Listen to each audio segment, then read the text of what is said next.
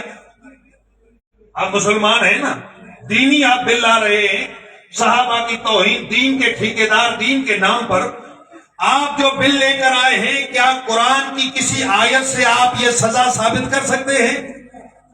چھوڑیں ہمارے اعتراض کو، آپ خود اپنے پاس اپنے فقہا کے آئین کے مطابق آپ ثابت کریں، صحاح ستہ سے آپ ثابت کریں. یہ جو آپ نے سزائیں تجویز کی ہیں، صحیح بخاری سے، مسلم سے، ابن ماجہ سے، اپنی مستند کتابوں سے یہ سزائیں ہمیں ثابت کر کے دکھائیں کہ یہ سزا بنتی ہے آپ کے دینی معیار کے مطابق جو آپ سزا تجویز کر رہے ہیں. پھر ہمارا سوال ہے، آپ کے خیال میں خلفائے راشدین جن کو آپ اپنے لیے اسوہ مانتے ہیں، ان کے دور میں کیا کسی بھی انسان کو توہین صحابہ کی یہ سزا دی تھی پہلے خلیفہ نے یا دوسرے نے یا تیسرے نے یا چوتھے نے کہ بھئی آپ نے چونکہ صحابہ کی توہین کی ہے تو ہم آپ کو عمر قید کر دیتے ہیں یا 10 سال آپ کو جیل میں ڈال دیتے ہیں؟ کیسی شریعت آپ لا رہے ہیں، کیسی قانون سازی کر رہے ہیں جو آپ کے اپنی کتابوں سے ثابت نہیں ہو سکتی.